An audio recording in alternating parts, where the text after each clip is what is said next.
Hey Marietta, so we back with Woman of the Bible. We're gonna be talking about Zephora and Miriam.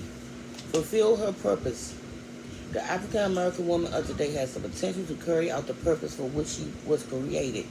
It is not necessary that she lives in the shadow of another person in order to establish a spiritual legacy. Historically, many women have faded into the backgrounds of stories, unnamed and unnoticed. Often traditions and cultures dictated that a woman's identity be connected to someone else. Such was the case for Zephora, the daughter of Jethro and the wife of Moses. We can only surmise about her character from the few times she is mentioned and one time she is quoted.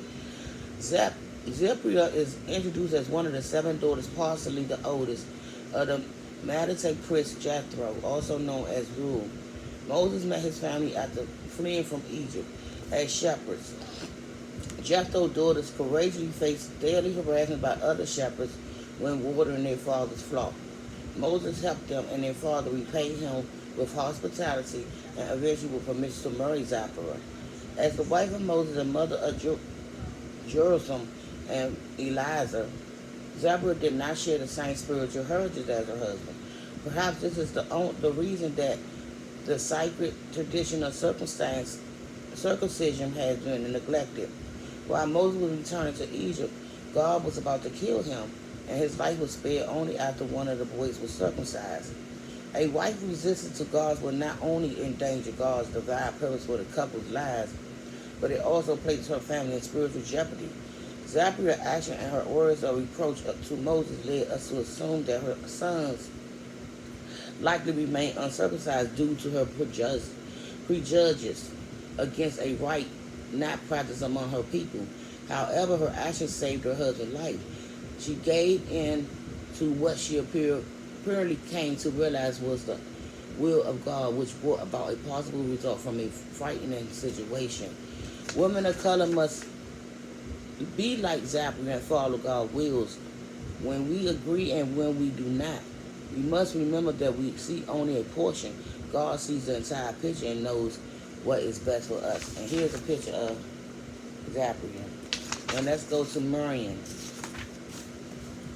Miriam. Plagued by jealousy. Miriam was the daughter of Amir and I can't pronounce her name. Jobabed, and the sister of Aaron and Moses. Bible scholars assume her to be the sister mentioned in Exodus 2, who watched the basket that held baby Moses float through the reeds to the Pharaoh palace. Miriam watched from afar as Pharaoh's daughter retrieved the basket and claimed Moses as her son. Miriam offered to get a wet nurse, the child's own mother, unbeknownst to Pharaoh's daughter. Years later, Moses fled Egypt and settled in Madian. He met Zephora, the daughter of Jethro, a Madian priest, and married her. Sometime later, Miriam and Aaron criticized Moses because of his Cushite wife. We are not certain if Zephora is to be identified as the woman that Miriam and Aaron spoke against. It is possible, though not necessarily so. That's the Cushite wife mentioned here was another woman Moses has married. In addition to their criticism related to Moses' wife, Miriam and Aaron questioned and challenged Moses' sole right to speak for God to the people. As a result of opposing Moses, which stemmed from jealousy, Miriam was stricken with leprosy. After Moses and Aaron interceded with God on Miriam's behalf, she was healed of her leprosy after a 7-day confinement. The spirit of Miriam is alive and well in many women today. We daily suffer physical and spiritual calamities as a result of deeply rooted jealousies that we harbor. It is jealousy that creates criticism and envy of our friends, loved ones, and even strangers. Jealousy and the actions that result from it are not of God. So then, how do we thwart or control jealousy? How do we prevent ourselves from suffering Miriam's plight? We must be reborn each day, seeking God in our every thought and action. We need to pray to Him for strength to be spirit-minded, Christ-centered, and God-directed in our homes, workplace, communities, and most of all in our churches. And I'll be back with